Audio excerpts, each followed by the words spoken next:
One of the big things that kind of concerns Nintendo fans right now is what is going on with some of the big games that are slated for the rest of 2025. We still have no official confirmed rock solid release dates for Metroid Prime 4 Beyond, Kirby Air Riders, and Hyrule Warriors Age of Imprisonment, which just has a "this winter" tagline by it, which that could be this year, or that could even slip into early next year. So I wanted to go over this because some people have been asking me, hey, OJ, what do you think? Are you concerned over this? There's been other content creators that have put out great videos talking about it, discussing the marketing, saying how they're not so sure about this, maybe that it's unusual, and all sorts of things. So I wanted to go over my thoughts and opinions on that because I think it might surprise you just a bit. Plus, we got some other interesting stuff to go over when it comes to the Nintendo Switch 2. So let's go ahead and just start off with, am I concerned about this? And the answer is no. And I'm going to tell you why I'm not necessarily concerned about it at all.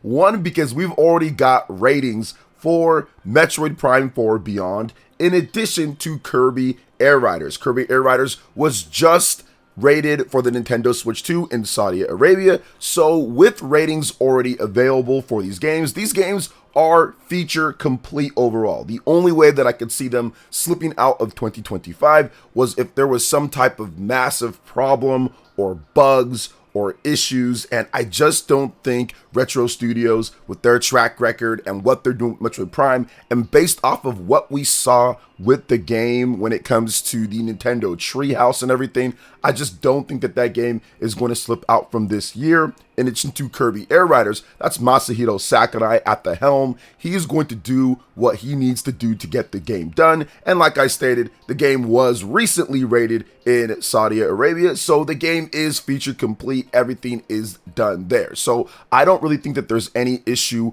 with those based off of those ratings and based off of Nintendo just trying to play things a little bit differently. And I'm going to talk about that right now at this point. So what's going on? Why haven't they dated the games? It is somewhat unusual to be all the way into August now at this point, and these games are coming out for the second half of the year, this last half, and we still have no release date yet. But I think that this has been an unusual year for Nintendo, very different in terms of how they approach a new system. If you look at what they've done, there's been some interesting and quirky type of things since the beginning, since they decided to announce the system. Back before the Nintendo Switch 2 was even announced, you had tons of people saying, this is not right, there's something with the system, why are they waiting so long? All sorts of people brought up the reasons why it's terrible that they have not announced the Nintendo Switch 2 like a year ago or something like that, right? They waited all the way till I think the end of 2024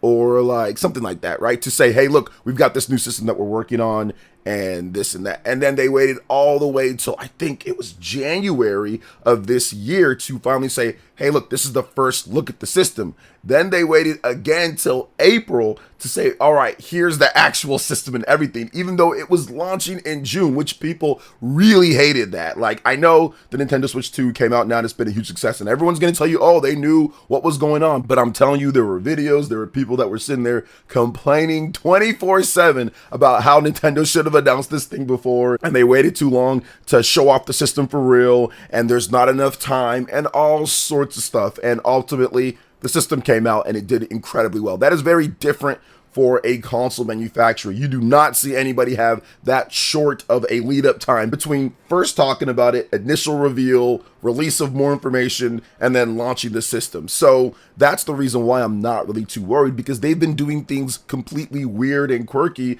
now for the whole Nintendo Switch 2 era. Heck, even before the Nintendo Switch 2 was officially revealed with the Nintendo Switch 2 Direct, even like before it was like more like blown out with more information, they had a Nintendo Switch 1 presentation right before that. So people were like, wait a minute, hold up, you're gonna do a Switch 1 presentation right before a Switch 2 presentation? Nobody really does stuff like that, but they have. So that's the reason why I'm not really worried at all, is because they've been doing stuff that people don't agree with, and that's weird, and that's kind of a bit off since the beginning with this Nintendo Switch 2 system. So I do personally feel that there's going to be another Nintendo Direct coming up, and they're going to be having it sometime soon. I would say it's going to be either late August or it's going to be early September or mid-September, and they're going to go over all of the details when it comes to Kirby Air Riders, when it comes to Metroid Prime 4, probably get some stuff for early 2026 as well, as they're already kind of shaping out some of the 2026 lineup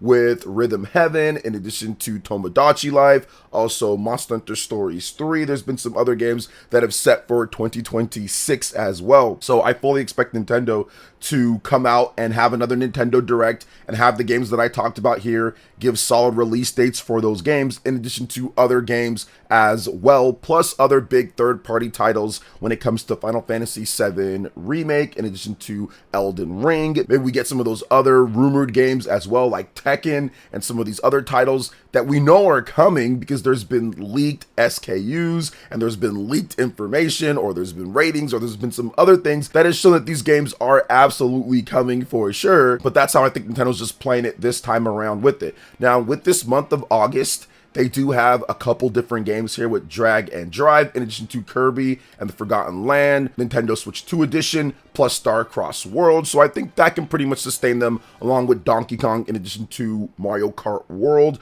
for August. That's going to be okay. They're going to get through that. The system's still selling. You look at Amazon, you look at Target, you look at Best Buy, you look at Walmart. All of them are still regularly selling out of their stock and then getting new stock in. So the system's going to sell just fine based off the content that it has. And of course, for me at least, Kirby at the end of the month, that's going to be huge. I think people are going to want to check out that Nintendo Switch 2 Edition because you get the 60 FPS update and you get that incredible expansion with Star Cross World, which I think is going to be really good. But for me, that 60 FPS for Kirby was the one major thing the game was missing when it comes down to it. And now with that on Switch 2, that makes the game that was already a high 80s rated game, really good title for many people out there. It makes it almost perfect when it comes down to it, because that was the big issue with the game. And maybe some of the difficulty at the beginning, but the game ramps up if you get to the post game, man, it gets way harder. So I personally feel that that is going to be a big thing for the Nintendo Switch 2, just like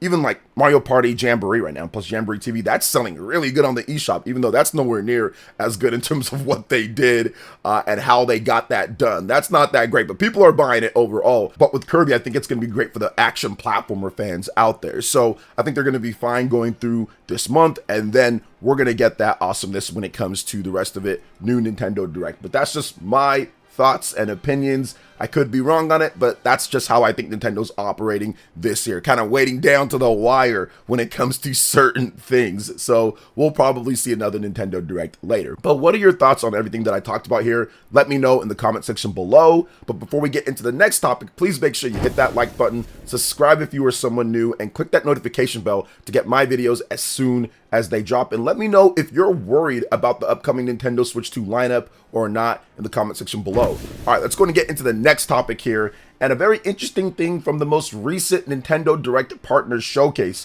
Mr. Christopher Dring over at the Game Business, he talked about some stuff that was pulled potentially in his reporting, or what he feels was pulled from the Nintendo Direct, because right before the Direct came up, he actually kind of teased that the next upcoming Nintendo Direct Partner Showcase was going to be chunky, and kind of had a little meme or gif or whatever of Chunky Kong. So people took that as, oh wow, this could be a really huge Nintendo Direct Partner Showcase. But ultimately ended up not being a really huge Nintendo Direct Partner Showcase. There was some good stuff in there, especially if you're an RPG fan, but there were definitely some games that maybe some were expecting that did not show up. So Mr. Christopher Dring over on Twitter had this to say about that. There were at least 3 games I was told were 100% in that Nintendo Partner Direct that clearly weren't. Just goes to show you how things change. So there you go on that one, guys. He said that there was more games that were supposed to be shown, 3 games that were potentially could change the perception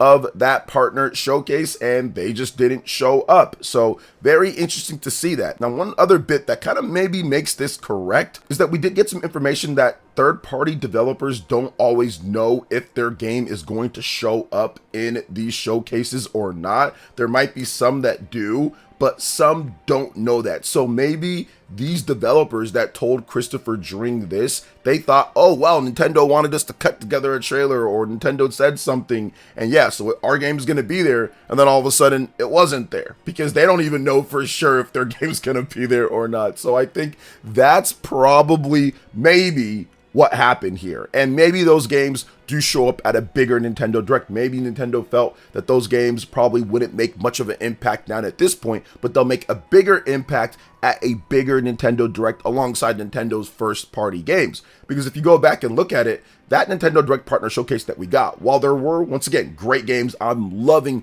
The Adventures of Elliot, the Millennium Tales. That game is awesome. That could be one of the best HD 2D games, or the best HD 2D game Square Enix has ever made when it's all said and done. I'm loving what they did with Octopath Traveler 0. I like the fact that we got Monster Hunter Stories 3. There was some awesome stuff revealed at there. And of course, Persona 3 Reload, but it definitely could have used a little bit more overall. So I think that maybe those games will be set aside and put in this next upcoming Nintendo Direct alongside what Nintendo has from a first party perspective. But we're going to have to wait and see on that. We don't know. This is just a rumor at this point, because of course Christopher can't come out and say exactly who told him what games they were, or it would blow his sources overall. So of course that would probably break NDA and get those developers in a lot of trouble. So what do you guys think about this overall? Let me know in the comment section below. But let's go ahead and move on to the next topic, which is the Nintendo Switch 2 eShop charts. It's always interesting to see a new system and what fans are going out there and picking up. But before I get into the eShop charts, guys, you have to remember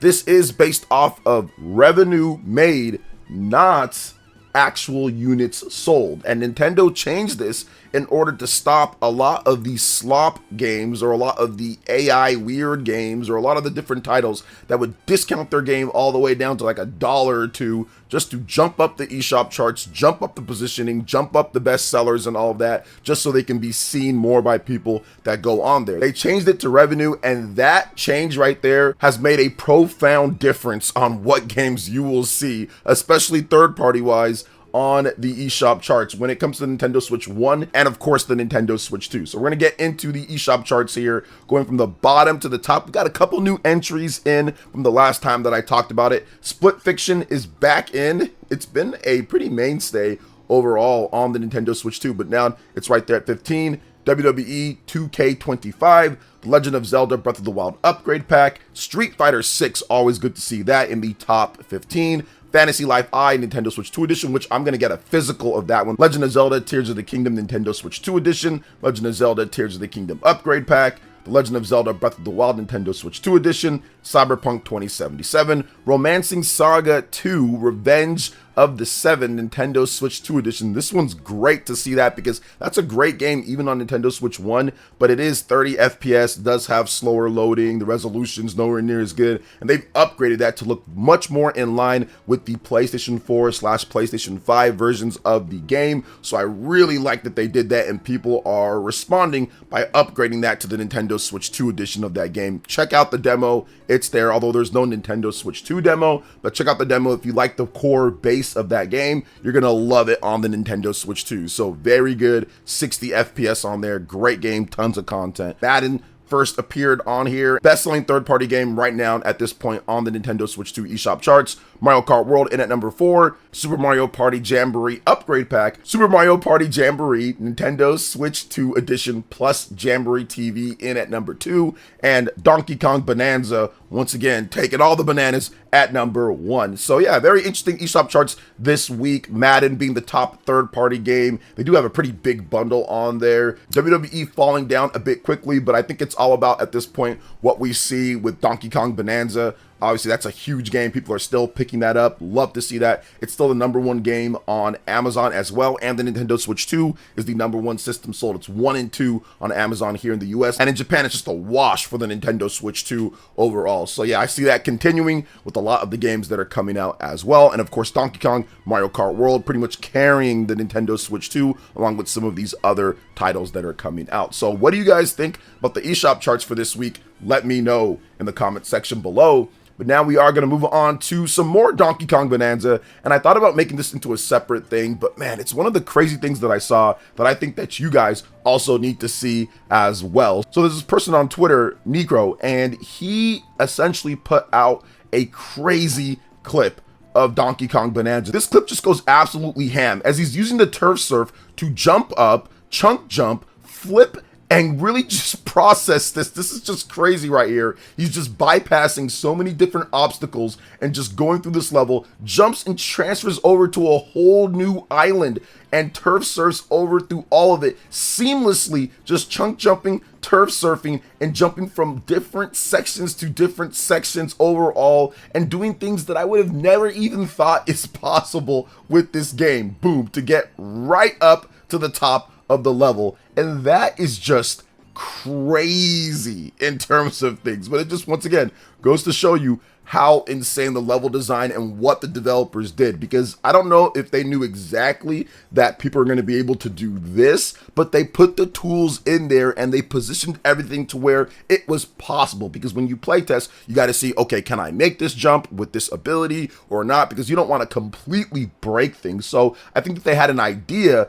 but to be able to do it this fast and to be able to do it this well overall with the tools in the game just shows you that Donkey Kong Bonanza is at another level when it comes to what they did with the level design and the abilities in the game, which is why I think that it's one of the better 3D platformers ever made, at least in the modern era, because man, there's just so much stuff to it, and it's got, I would say, the most impressive tech behind it, being able to essentially destroy almost anything in the game, and it doesn't break, it doesn't falter. I mean, that just goes to show you that it was rock solid with this development. So I'm still enjoying the game. I'm 100% in the game. I'm going through nowhere near as good as this guy when it comes to the movement in the game, but I'm going through 100% in it. I'm almost done overall with it. I think I probably have about another 25% or so left of the game. But yeah, I'm going through and getting everything, so I'm having a blast, and it's a ton of fun. So what do you guys think about Donkey Kong Bonanza and this craziness that this person put out here with it? I think that speedrunning is going to be wild for the next number of years in this game, and very, very entertaining for many people.